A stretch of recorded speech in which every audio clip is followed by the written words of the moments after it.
এটা আপনাকে বলবো যে আমাদের মেনলি উদ্দেশ্য এটাই যে স্টুডেন্টরা চাকরি পাক এবং চাকরি পাওয়ার জন্য যা যা করণীয় আমরা সেটাই করছি।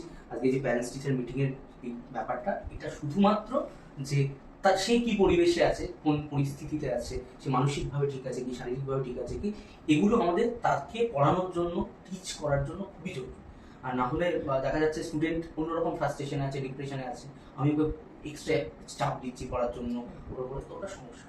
আমি সবসময় মনে করি যে আমার মেয়েকেও সেই কথাটা বলি যে আমি পেছনের দিকে তাকিয়ে সামনে হাঁটলে তো ভূমিকেই করবি।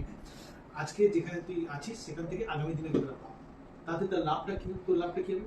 আমি তো ওকে আগে অন্য একটা কোচিং সেন্টারে ভর্তি করেছিলাম, কিন্তু সেই কোচিং সেন্টারের প্রোগ্রেস আমি দেখলাম, কিন্তু আমি তাদের স্যাটিসফাইড ছিলাম না। তখন আমাকে আর কেউ সাজেস্ট করলো যে মোরালিতে লেডি সনিত করে আছে আড্ডা 24/7, ইউ ক্যান জয়েন দেয়ার।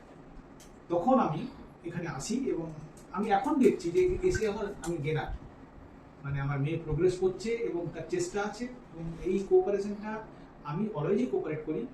কিন্তু দেখুন, আমি তো বারবার আপনাকে বলছি যে সাবজেক্ট ওয়াইজ আমার পক্ষে যেটা সম্ভব নয়, কিন্তু আমি দেখো ওভারঅল একটা প্রোগ্রেস হচ্ছে, সেটা আমার দেখে আমার খুব আনন্দ হয়।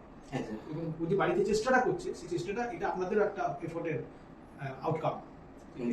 এটা আমি সত্যি খুব ভালো লাগলো আপনার কাছে শুনে।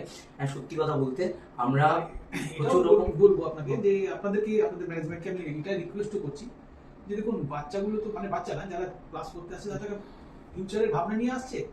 যদি একটা কাউন্সিলিং এর সুযোগ ওদেরকে মাসে একটা দেন, কাউন্সিলিং কাউন্সিলর কাউন্সিলিং দিলে ওরা ওদের প্রোগ্রেসটা নিয়েও আরো আরো উৎসাহিত হবে। এটা না, একদমই খুব ভালো সাজেশন।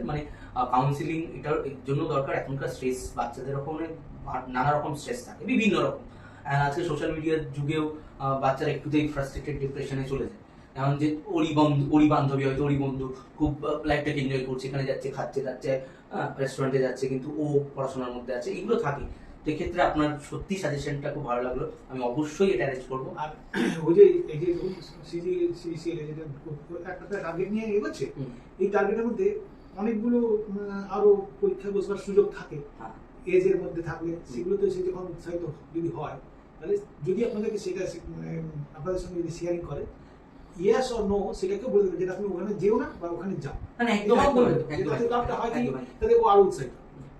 আমাদের মেনলি টপিক ওয়াইজ টেস্ট হচ্ছে না, এটাই অ্যাসেসমেন্ট করার জন্য যে যে স্টুডেন্টটা কতটা কি পাচ্ছে, সেটা তো একটা আছে।